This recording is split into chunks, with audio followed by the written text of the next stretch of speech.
Tuesday, rite of passage, the new college football playoff rankings come out tonight. Lots to be excited about. There'll be some movement. Obviously, last week, two of the top 5 teams got beat. Three of the top 6, yeah. 3 of the top 6. And so there'll be some movement. I think it'll be all obviously good for the Big Ten, so I'm excited. Good for the Big Ten is my big takeaway there. Obviously, Ohio State, Michigan, it feels like a collision course toward the end of the year, but both of those teams should be in the top 4.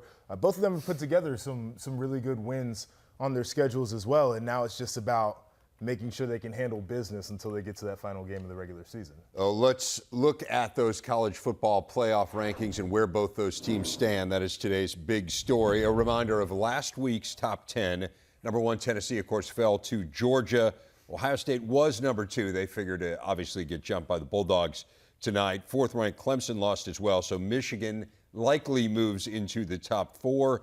6th seed Alabama, as we were talking about, also a loser. Penn State was 15th, Illinois 16th last week. Let's start with Ohio State, because at least coming into tonight, they are the highest-ranked Big Ten team. Your thoughts on the Buckeyes coming off a little bit of an uninspiring showing against Northwestern, and yet still sitting here undefeated and in a really good spot? Uninspiring is definitely a good word to describe their win at Northwestern. I don't want to devalue winning. Like, it's important to win. It's important that you celebrate it as a player and as a coach, but also there is the aspect of looking at the tape and really finding out what happened in that game. And so as you dig into it, you can talk about the wind and the rain, but Northwestern had the same elements out there on the football field, so everybody's got to make adjustments to that. I thought Ohio State had some really good opportunities for explosive passes. The wide receivers did not catch the football, whether that was due to weather issues or they weren't fully locked in. It's something that they're going to have to get corrected up because you can't miss those opportunities. I thought that the run game was actually really good, specifically in the second half, and once C.J. Stroud actually decided to run the football. What Northwestern was doing essentially was they were like, you can't throw it down the football field because the elements won't allow it. So their linebackers are running through gaps. The safeties are getting downhill into the run fits quickly, and they were just going a million miles an hour. C.J. Stroud pulls the football. Nobody's there to see him the first time. And now what you see after that is the linebackers and the safeties have to freeze, and they actually have to read what's going on. And it created a great element for their run game. I think that needs to be something that's incorporated down the line. And then defensively, the run defense was not inspiring at all, but Northwestern got into a lot of wildcat formation. Ohio State had to make the adjustments. It wasn't a pretty performance. I don't think it was a terrible performance by any stretch of the imagination. It exposed a lot of deficiencies, though, and that's the good thing if you're Ohio State is you can get out of there with an ugly win and then really teach off of the tape so you don't feel surprised down the line if you see that type of situation again. Yeah, I always had a sign everywhere I coached defense. As you left the room, it said, elements, snow, rain, wind can affect and will affect offensive football and special teams football. But defensively, if we know what to do and give great effort, we will play great defense in any condition. Mm-hmm. And I believe that with my heart. And so when I watched this game, I thought it was great for Ohio State from this standpoint. Number one, they're going to need this type of physicality coming down the road with Michigan. You can't practice it at this point in the season. Unless you go out there and you want to go live, good against good, like we used to do. We would do that. They don't do that anymore, at any level. So to get a game like this, like Joshua said, there'll be some great coaching points on run defense and stopping the run. The second point, how about C.J. Stroud as a runner? Okay, so we might be a little disappointed in the run game with the backs and the blocking, but now we've seen, and other teams have seen, C.J. Stroud, he can beat you running the football. And so I think Ryan Day looks back at this and he says, okay, defense, we got some good physical run work. Offensively, we got to improve this with our backs, but I'll tell you what, let's get this C.J. Stroud. The defense are going to have to be concerned about this guy. And I think that's all positives. That's how I would look at the game if I was Ryan Day. And DiNardo mentions this all the time when it comes to the quarterback run game. And the first time he ever said it to me, I thought it was phenomenal. The guys only got to do that about 6 to 8 times a game for the defense to really feel affected by it. So it's not that you go out there and you get your quarterback hit, but you tell him, listen, you're going to have to pull that football, and it's going to help open everything else up for this offense. And they have to practice it. That's the thing that used to drive me crazy. Even if it was 3 times a game. And if you got an athletic guy, we got to spend practice time working on that play. It was obvious that given the fact that he had negative rushing yards coming into the game, Northwestern just did not believe at all that the read option was really a read play, right? That he was just going to give it to the back. And then the 2 times on a big 4th down and then on the big long run that set up the game-sealing touchdown, he pulled it. And that was the difference in the game. I guess the question becomes, how much are you willing to expose him in the run game? I mean, this felt like it was one of those in emergencies pull this lever kind of moment where, hey, they might have lost the game otherwise, and so they had to do it. But how much do you want to incorporate that into your game plan, given how important he is to you in every other aspect of the offense? I can think of some games down the road where I would not hesitate one bit, you know. And the other positive thing that I took out of this game, this was not hold them out and Northwestern's throwing a ball in the end zone at the end. I mean, they shut them down 14-0 at the end of the game, right? Ohio State. So they took control of this game, and the game wasn't in question in my mind. I don't think it was. Right. So let's not lose our heads on this thing, right? I mean, it's an ugly game, and it falls short of the standard that Ohio State sets. And I think that's how we evaluate their performance. It's not, did you go out there and get a win the second half? Did you control it in an ugly game where you didn't score a ton? We're all expecting Ohio State to go out, regardless of what the elements are, and put up, 35, 42 points in a game, and that didn't happen, and I think it's shocking to us. Just a last thing on the tailback run game. I think Ohio State needs to go away from the stretch zone runs and get into more of a gap scheme running game where they have pullers up front so they can create an advantage just in terms of the movement there. But I think those guys are better blockers when they can pull, get a guy in a phone booth, and move them off the spot instead of zoning and trying to stay on a block where guys can slip off of them.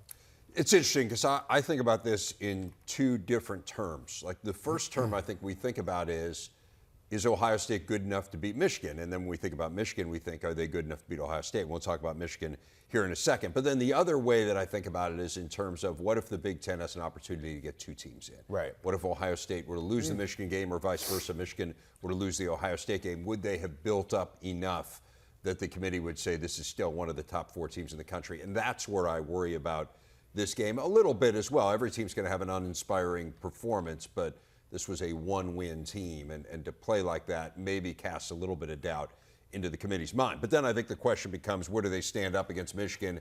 How do they stack up in that showdown? And let's look at it from Michigan's point of view now. What do you think of the Wolverines, who did not play well at all in the first half against Rutgers, were trailing at halftime, and then just turned it on the second half, 38-0?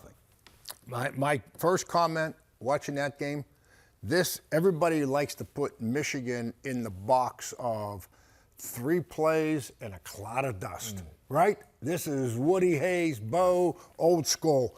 What'd they score? 3 touchdowns? I looked at your final drive in what? In 6 minutes? Less than 2 minutes. 2 minutes in less than 2 minutes? I mean, this is not 3 plays and a cloud of dust. I mean, that's what I took away from this game is they can score. And everybody knows how I feel about Greg Schiano. I think he's as good a defensive coach as there is in the country anywhere. The guy knows what he's doing, and those guys forget offense, okay, with Rutgers this year. It's been a wash.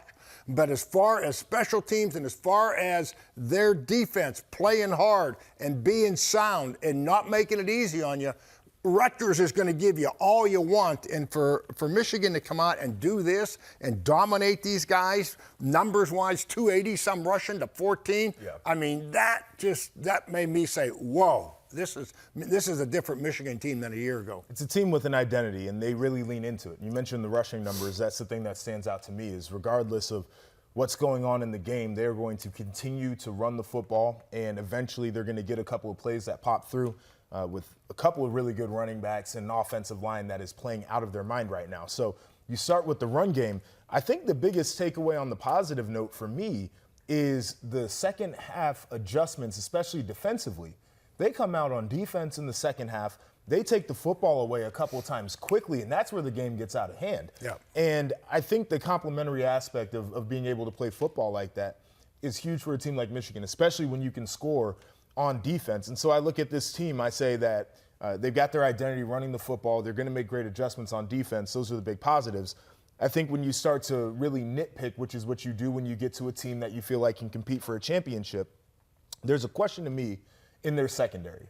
Because against Michigan State, they give up 5 explosive passes, and Keon Coleman has himself a really good game, goes for over 100 yards receiving. And then the game against Rutgers, you give up 4 explosive passes in a team who has not been able to click offensively. This is an offense that has not been able to throw the football. So you start to ask the question, can they be challenged in their secondary? The flip side of that is, what team is going to sit back there and want to try to hold the football and let those defensive linemen get up on their quarterback? So they've got a lot of that going for them. So it'll be an interesting battle here toward the end of the year. It is interesting, too. We've talked a lot about, look, they run it great, right? There's 3 straight games, 275 or more rushing yards. That was how they won the Ohio State game last year. They just imposed their will on the line of scrimmage. Last year's team had more of a vertical threat, though. They did. This team, I mean, they had 5 passing plays last year of 70 yards or longer. This year they have none.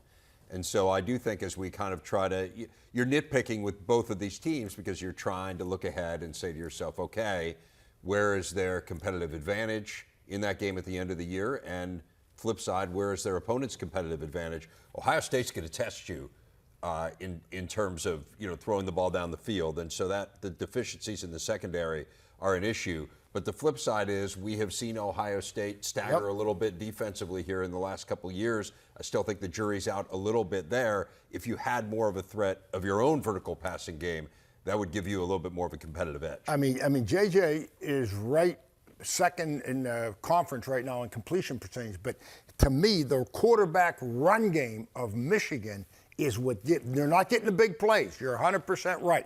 But the quarterback run game, I think with JJ at quarterback, I mean, they can add to that, and they can make that a bigger part of this offense, which a year ago, when he came in the game, everybody said, what's the quarterback run, right? I mean, that was kind of the mentality. Right. So I think that is a hidden part, not a hidden part, but I think that's a part of the Michigan offense that can be a bigger part than it was last year. You have to defend it, which is exactly what we were talking about with C.J. Stroud. Absolutely. Right? And I will tell you this, talking about this Ohio State-Michigan matchup at the end of the year, if I was an offensive coordinator and I want to challenge Ohio State's defense somewhere, I'm doing it on the edges. I'm testing the corners because it's been a banged-up group all year, and they've got some young guys that have been in rotation.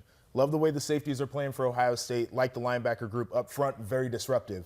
I would test them out there on the edges, and it's something that Michigan hasn't done with consistency. I want to get to both of your top 5s. What are you expecting tonight, Joshua? Well, I think Clemson. Where do you got Clemson this week? Last go so on. Just rerun the play, our discussion last week. You'll know what I'm talking about. Go ahead. I mean, we're going to get some moving, right, Coach? Georgia at number 1. I think we have all come to that conclusion. It's a very good football team. They went out. And I don't think that the final score of the Tennessee-Georgia game was actually indicative of the way Georgia controlled it. I've got Michigan at number 2. And I think that Michigan's floor, like where they are at their worst, is better than Ohio State. I think Ohio State can be more explosive if they're clicking on all cylinders. That's why they're sitting there at number 3. TCU, undefeated. They've gotten into some battles. They've won tough games, sitting there at number 4. I've got Tennessee at 5, obviously, with the one loss to Georgia. And then Oregon there at 6. And that 5 and 6 to me was really close because how do you value an Oregon team that lost? Basically, it's a neutral site, but they were playing in Atlanta, right down the street from Georgia, early on, new head coach who's going up against a guy who he had worked for a long time, Bo Nix, transfer quarterback, the whole deal, versus a Tennessee team that was really supposed to be clicking on all cylinders and absolutely got dominated in that game. So that'll be an interesting one, but 2 Big Ten teams in the top 4. Yeah. Tennessee is really interesting, I think, just how far the committee drops them. And Oregon, to a lesser extent, too. I mean, if they're in the hunt for number 4, were Georgia to remain number 1, they both played them. We know how the game went. And so do you say to yourself, hey, we're not really going to put this team in because we know they don't stack up great with number 1? Is that fair? It is a very interesting conversation. It's fascinating if you kind of push it forward. What about you, Wani? Where's your top 6? I agree with the top 3 exactly with Joshua there. I got Georgia number 1. I got obviously Michigan and then Ohio State. But I'm kind of an Oregon fan, and I'll tell you why. I think that they have dominated people. I mean, their scoring and their offensive production is right behind Ohio State. I mean, they are right there. If you look at their numbers and who they've played, and we're going to find out. I mean, they got Washington. They got Utah still. And Utah both at home. Yep. Both at home, which will help a little bit. Then Oregon State at the end. But this quarterback, Bo Nix, the transfer from Auburn, this guy right now, I mean, he's second in the nation in completion percentage. I mean, he's putting up numbers as good as any quarterback. Go ahead. You want Clemson? This is not it. What I was getting ready to say is that Bo Nix is back with his old coordinator from when he was at Auburn. There you go. So that's why he has been able, week after week after week, to get better. So I'm there with you. I have no problem with Oregon sitting in there at the number 4. I think they're a really good team. And he scored, I mean, he's thrown 15 touchdowns in the last 3 weeks. So, I mean, they seem to almost be getting a little bit better. We'll see. And TCU, you know, my last two, I mean, I got TCU below them, even though they're undefeated, because they've come from behind. And just like Clemson got beat last week, your number 4 team will get beat this week. Texas will beat TCU. They got to go to Austin this week. Yeah. There'll be another change. I'm fascinated to see where LSU lands, right? Because the committee already had them rated much higher than anyone would have expected at number 10, and then they beat Alabama. Yeah. This is not the Alabama that we're used to. I understand, right? It's a totally different Alabama team. Right, no doubt, right? So Tennessee, brand bias. Tennessee and LSU are kind of riding this wave of having beaten Alabama, and now you say to yourself, well, does that how mean much do we put good? On that? Yeah. Or does that mean that Alabama that squeaked by Texas without Quinn Ewers, and Alabama almost lost to A&M? It's not the same Bama. I thought you were going to ask. I mean, we both have Michigan ahead of Ohio State. Yeah, how is the committee going to see it? See, this is the one thing. I'm driving, listening to this game, going to my grandson's practice, and then it comes on the radio that they're evacuating the stadium. They announced it at Northwestern because of wind and storm. Yes. So does the committee take that into account with Ohio State and say they played in a blizzard? They should watch the post game sound with Brooke Fletcher and Ryan Day nearly blew away. Yeah, you know, he's over here. He can't stand up straight. And it's not to make an excuse, but that needs to be a does that count? Is that part of? I don't for sure. But again, I go back to the point we were talking about earlier. It was bad for both teams. It's bad for both teams. Yeah. But and Northwestern seemed to adjust. It hurts at least Ohio early State in the game more than it hurts Northwestern. Yes. Right. No. I hear right. It's bad for both teams. No doubt, because obviously it's Ohio State, the way they throw the ball, the receivers that you they would have torched the secondary. Yeah. Taking a look at the Big Ten West, Illinois still on top, still in control, though things got a little more complicated with their loss to Michigan State. But if they beat Purdue Saturday, beat Northwestern in the season finale, the Illini will go to Indy no matter what happens against Michigan next week. Now, a Purdue win against Illinois throws things into chaos. Mathematically, all 7 teams are still alive for the title, and yes, that includes 1-8 Northwestern. Are you serious? Oh, yeah. That's why I don't like math. I was never good at math. That's why I don't like it. That's why he wears purple today, right? We're pointing out that Northwestern is still alive. Let's start with the leader. Illinois lost this week in somewhat surprising fashion. What do you read into this? Is this a sign of an issue, particularly given that the team they were playing was kind of in some turmoil and hadn't been playing that well? Or is it just team stumble along the way? No, credit to Michigan State. Illinois, total game plan, total numbers were not bad. Situation-wise, they were horrible. Yep. And that's the thing that they've been doing such a great job of. And at the end of the day, being quite honest with you, Michigan State just made more plays than they did. I mean, it wasn't that Illinois gave the ball away. I mean, they were outplayed. You know, it's back to, Tommy DeVito played good. Your stars showed up and played good. Right? Now, was it play calling? Was it execution? Or was it Michigan State? It's one of those 3. So if you're Brett Bielema, you're looking at it and say, why did we run this play, or we should have done this on defense, or we didn't execute it, or hey, give Michigan State some credit. But that's how I see this. I think they'll bounce back quick. I tell you what, they're an angry football team right now. I'm totally with you. I think they bounce back quick. We were talking about it on Saturday. There's no other way to say it except for they played really well until they did in critical situations. 3rd downs, 4th downs for Illinois, they did not do well enough. Michigan State was also playing with an added edge that I don't think you can account for as you're game planning for this game. They listened to people talk about how it was a rogue program, their coach is undisciplined, the players are undisciplined, they have a bad culture, they're down players, their roster's not good enough. It was a trap game, yep. And they come out here and say, we are none of those things, and they want to prove it to people. That makes a difference in the ball game. So to me, I look at this Illinois team, I don't think any less of them after they lost this football game. The stats were good until you get to the critical situations. When they weren't, they can fix that pretty easily. The one thing that, go ahead, Juan. I just got one little point on Illinois before you jump off. Who's the number one quarterback completion percentage in the Big Ten right now? Your boy? That's your guy? Is it DeVito now? Tommy DeVito. JJ was leading the nation. Tommy DeVito, 71% week, completion. Yeah. I don't know. I mean, those two are basically neck and neck. I'm just kind of. He's pumping his guys' tires. Here's what I will say. The red zone concerns me. They are 13th in the Big Ten in red zone touchdown percentage. So what happened in that game was not an aberration. It was an aberration on defense. It wasn't an aberration on offense, and that is a concern. And it doesn't get you until it gets you. Like that's one of those situations where you talk about it and you say, hey, look, but we've been winning games and we're fine kicking field goals because we can rely on our defense, and it never gets you until it actually gets you. Two things that improve your red zone right off the bat. You say what? Run game and move your quarterback. That's the two most effective ways to defeat a defense. I'm a big believer also in don't get into the red zone. Just score from the field. You don't have to worry about cleaning up the red zone. A Buckeye would say that. I'm saying that's a legitimate solution. Let's run through a few more of these teams here, starting with Purdue, second straight poor outing. Joshua, what do you think's going on with this? I have no idea. I literally could not tell you. It is one of the most amazing things to me because I evaluate this Purdue team as one that should be in control of the West if they're playing at their best. If Aiden O'Connell is playing his best, if that run game is being mixed in, if that defense is aggressive and creating negative plays and taking the football away. And sometimes I look at it, and I don't want to say this to be an indictment on the players or to disparage anybody, but it just doesn't look like they're that into it. Yeah. And that's what's most disappointing about this team. So I don't know how they can correct that. I don't know exactly what conversation needs to go on in the locker room. But the way that they look when they are not clicking it's not good football, and they got to find a way to stop it. Yeah, and you know what?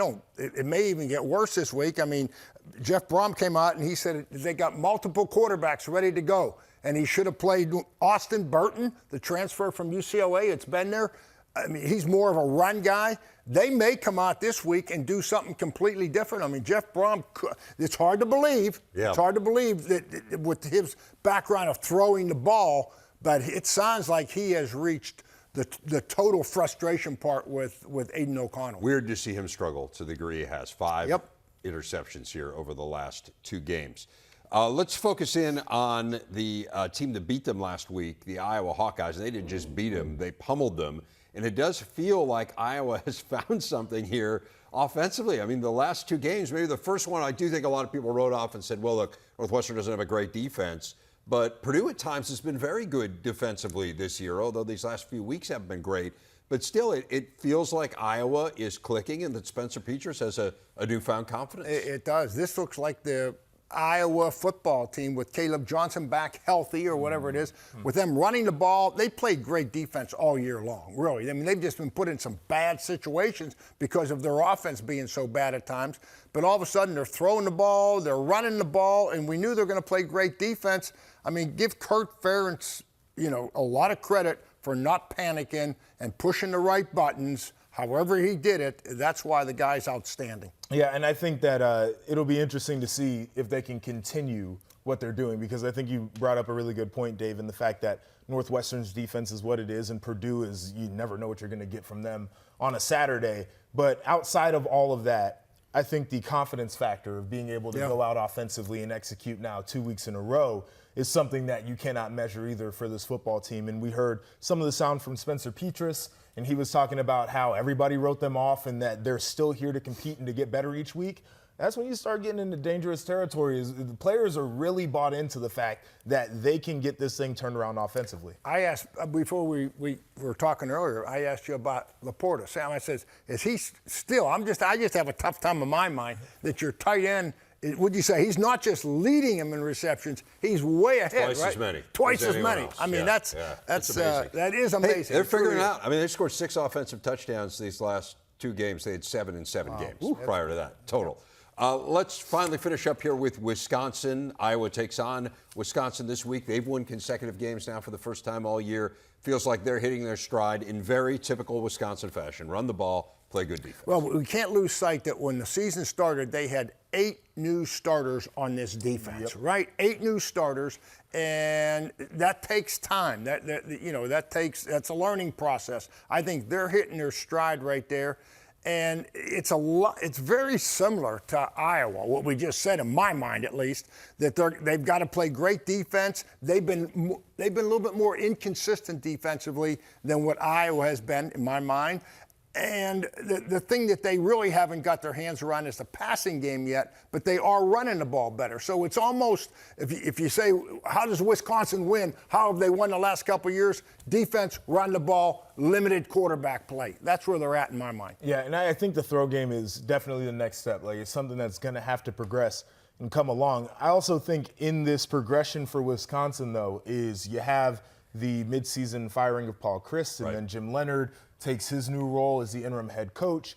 You're trying to figure out how he's running meetings and how he's communicating with players, who's going to be doing what on the sidelines, and how do we get into a rhythm as a coaching staff, as a player, how do I respond to all of these things? And I think it took them a little bit of time, but they are responding very well right now. And it seems like everybody's really bought into what Jim Leonhard is trying to do with that program right now. A lot at stake in that game. Winner becomes bowl eligible, and obviously you have a huge rivalry between the two. Our big stat, we told you yesterday, Penn State captured the Big Ten women's soccer tourney as the 6th seed. While on the surface that may seem surprising, history tells us it's anything but. The 9th all-time title for the Nittany Lions, that is 6 more than any other school. They are the 2 seed in the NCAA tourney, highest of the 5 Big Ten schools that made it, their 28th straight tourney bid, which gets us to our big interview. And Penn State women's soccer head coach Erica Damback, the 5-time Big Ten Coach of the Year. Coach, congratulations on a huge weekend. We saw the potential, I would say, for this during the course of the year. You certainly had some big wins, but why do you think it all really clicked here in the last week? Well, hi there. It's great to have the opportunity to chat with everyone, and certainly it came together this weekend. And it was building to this point. I think we've had our ups and downs through the course of the season and had some big wins and some disappointing losses and some ties in there. And frankly, it was just kind of figuring out how to get our group together. We've got a lot of talent, a lot of good players coming off the bench, and it was trying to figure out which pieces to put in which places, and it seemed to all come together this weekend. Well, it certainly did, and you have an amazing program. You've made 5 straight Sweet 16s. To what extent do you believe the experience of being in the postseason, of winning in the postseason, of having a cohesive staff that's been through this year in and year out, how did all of that stuff, kind of the historical success, combine to help you last weekend? I certainly don't think you can underestimate the experience, right? You hear all the times of teams of you've got to get there first before you can really feel it and understand. And take a moment to even enjoy it. And I think that's what our staff and our program, our players were able to do this weekend, is to really soak up this incredibly special experience that we had at the Columbus Crew Stadium, lower.com. The Big Ten set us up, and the support that we felt, the student athletes, the staff alike. I've been doing this for a long time and for the last 15 years, and I would say this was the most incredible experience I've had as a Big Ten head coach, and really special for these student athletes. That is really cool to hear. The Big Ten was quite good this year, and I mentioned, you guys were the 6th seed, but you had beaten some of the top-ranked teams in the league. To what extent do you think that helps not just you, but the whole league as you prepare to head into the postseason? The fact that you played a lot of, again, 5 teams in the tournament, all with pretty high seeds, and that you've gone head-to-head with all of them. Yeah, like you said, I thought the parity in the league this year was fantastic. I think there were several other teams deserving of making the NCAA tournament. But a lot of talent and a lot of veteran squads this year, and a lot of big-time players. The goal that Lauren DeBow scored, Jaskinik, some of the best players in the country came out of the Big Ten this year, and I think will fare well in the NCAA tournament. So I think the conference play prepared us well. Obviously, we got a big one against Quinnipiac this weekend, and a big-time goal scorer in Cook. we're going to have to deal with that. But we've just dealt with Lauren DeBow and the Michigan Spartans, so we should be prepared for that moment. Yeah, we'll get into your first round matchup in a moment, but you're the one team in the Big Ten that has won a national championship. You did it in 2015. You know what it takes. What are the ingredients that you think a team needs as you head down the stretch and head into the NCAA tournament? What do you need as a team to have a shot at winning it all? Well, certainly it does start with that experience, and you can look no further than Ali Schlegel and Kat Asman, the offensive and defensive MVP of this championship weekend. And having a tremendous goalkeeper and a big-time goal scorer that are both leaders, that are experienced, that are playing well and confident, you can't underestimate that. And then a veteran group behind them. Obviously, we brought Penelope Hawking in, a transfer from USC, and she's played a big part, had both assists in the semifinal match, and then an experienced staff. I've been fortunate to keep my staff together for the last 10 plus years, and we're ticking right now. We're enjoying the moment. We've got the opportunity right now to take a little bit of a breath and be proud of the 2 seed that we earned coming into this event, and now we put our heads down and start to work again. So I think in terms of experience, leadership, and then just the depth of talent in this squad, we've got players coming off the bench that are scoring big goals like Caitlin McBeans in the final match, and all of that leads to a championship run. Coach, you grew up in a Penn State family. Both your parents went there. They did not have varsity women's soccer when you were coming out of high school, so you went to William and Mary, were a great player there. But what does it mean to be leading your home state school and the school that your family grew up rooting for? Yeah, you hit it. I've been a Penn State fan my whole life, and I look back and I see those little subtle hints throughout my house of Nittany Lion here and wallpaper there, and I'm sure I would have ended up here, but the program didn't start till the year after I went to college, without dating myself too much.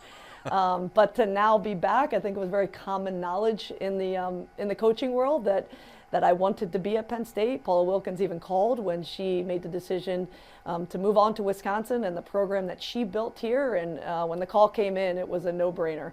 And I am thrilled. These past 15 years have been a thrill, and the support for the women's soccer program here under the previous ADs and now under Pat Kraft and Lynn Holleran, just feeling very well supported and very blessed, to be honest.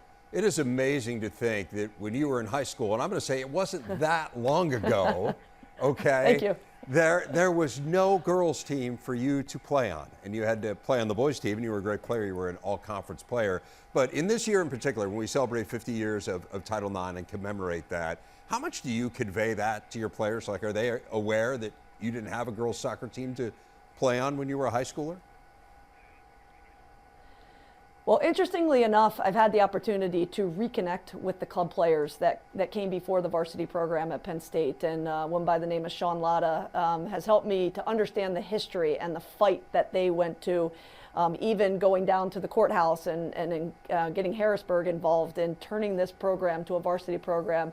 We had a big alumni event this year, and those women came back. We actually gave those women a varsity letter and helped them to really understand that they are the foundation of our program. They are the group that came before us, and even that national championship doesn't happen without the fight that they showed, and turning this program varsity. And Sue Sheets, our senior women's administrator at the time, really fighting for us. And we wouldn't be here today without the fight of those women, and we need to continue fighting for those opportunities, just like our U.S. women's national team is doing right now.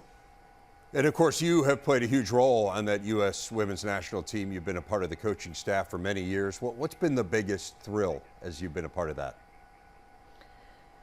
You know, it's certainly the championships and the World Cups and the Olympics. All of those moments are very, very memorable. But I'll tell you what that group has accomplished for women around the world in the battle and the bargaining and that continuous fight. And these are some of the biggest names in soccer. Forget about men's and women's. These are some of the biggest names in soccer in the world. And their tireless fight for even those that come after them, right? Obviously, they're benefiting from it from a financial and a exposure standpoint, but they are fighting for the next generation. And for me, with a 4- and 6-year-old little girl, knowing that the opportunities they'll have are based off of all of the fight that these women and all of us as women show today, just get me really excited about the future for my little girls and all the little girls around the country and around the world. Well said. I did say we were going to look ahead to your match against Quinnipiac. Tell us really quickly about that matchup, and particularly about Rebecca Cook, who is the leading goal scorer in the country that you're going to go head-to-head with in your first match. Yeah, this Quinnipiac team, just obviously with a little bit of research after last night's bid, but this is a team that's, no pun intended, cooking right now. I think she's got 22 goals and seems to have a lot of confidence. And Dave Clark's one of the best coaches in the country. He's had a long history involvement in U.S. soccer, and I know he'll have this group well organized. And I know even RPI terms, they're one of the top teams. So we've got a good challenge on our hands, but we're excited to be back on Jeffrey Field and in front of our home crowd. Well, Erica, congratulations on a really great year, and thanks for giving us some of your time. Best of luck here in the tournament. Thank you so much.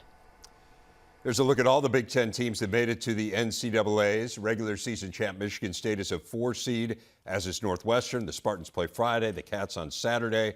Rutgers a 5 seed. Ohio State earned a 6 seed. All 5 of the Big Ten schools will host their opening round matchups. Down the home stretch in the Heisman race, it is really, truly wide open. Hendon Hooker, probably the most obvious national candidate. Seems very unlikely at this point that Bryce Young would repeat. You look at the Big Ten contenders, including C.J. Stroud, preseason frontrunner, plus 3 running backs. Chase Brown, Blake Corum, Mo Ibrahim certainly could all at least make some sort of a case for themselves. Interested in, among the Big Ten candidates, who stands out to you guys? Make the case for C.J. Stroud, if you would, Joshua. Yes, I think Vegas flipped the odds for C.J. Stroud this week after Hendon Hooker's performance against Georgia. I want to start with the expectations for this kid, first off. Coming into the season, the Heisman frontrunner preseason, expectations were high. He could lead Ohio State to a national championship. He should win a bunch of individual awards this year. For a quarterback specifically, that is really difficult to deal with because that is always going to be going through your mind and your preparation and how you have to lead your team successfully. And it's a very selfless position to where if you need to turn around and hand the football off every game or every down for a game, you should do that. If you got to throw it down the football field, you got to do that. C.J. Stroud has handled that really well. Then you start to get into the stats. He's second nationally in yards per attempt. So it's not just like some of these quarterbacks who, you get the ball out on the edges, you get a couple screens set up, a run game set up, the pass game. Like he's throwing it down the football field. Second nationally in pass touchdowns. And then as you saw up there, 29 touchdowns, 4 interceptions. It's a really good number. So I think the fact that, first off, he's made it here with the expectations. A guy like Hendon Hooker, people thought he could take the next step. If you put money down before the season started, you could be able to cash in a big one. He didn't have those expectations, so it's easier to rise. For C.J. Stroud, he's not only handling those, but he's getting compared to what he did a year ago. I don't think you should judge a guy based off of what he's done before. Right. You judge him against the rest of the field. All that to say, he's played phenomenally. The stats back it up. He's handled this position really well. And if you look at what's going on nationally right now, it's wide open for a guy like him to take it. You're a Buckeye. Has he had a Heisman moment Not yet. this year, you think? Not No, yet. Not yet. Yeah. Got some opportunities here going forward. But again, Heisman finalist last year. He leads the nation in passing efficiency, and as Joshua said, has done it very much in the spotlight. We showed 3 running backs there, Wani. Which of those 3 do you think has the best shot at winning it? I think, and hats off to all these guys. I mean, the Big Ten's got the best group of running backs in the country, in my opinion. The guy that I'm focused on is Blake Corum, though, at Michigan. And I'll tell you why, but there's 2 that must happen. Number 1, Michigan must beat Ohio State for him to be a serious candidate. Number 2, Michigan must be in the college football playoff because history has proven that for a running back to win the Heisman, your team must be competing for a national championship. Right. 2015, it was Derrick Henry won it. Alabama was there. Before him, it was Ingram, and Alabama was there. So, the team has a lot more to do with the running back being, in my opinion, serious consideration as compared to the quarterback. And he's got all the numbers, and he's not splitting time, but he's not getting every carry either. Right. With Edwards, they're going back and forth, and he's leading the nation in rushing touchdowns, yards. He's going to have all the stats. That's not going to be a problem. To me, it's all about the team. where does Michigan get as a team? And I would be perfectly fine with either one of these guys actually winning the award at the end of the year because I think they have both done a great job. But what you brought up about the Heisman moment and these guys at the end of the year, probably going to be the decision because so many people nationally that have a vote are going to be watching that football game specifically. Yeah, absolutely. Right. I mean, it does come down to, and you're right, I think particularly with running backs, right? There haven't been very many of them. It's either an Alabama back, then you have to go back to Reggie Bush. It's just hard to get done. That's why I think, like, Chase Brown's got amazing stats. He probably needed Illinois to win out. Yep, absolutely. I agree. To have a shot at it. But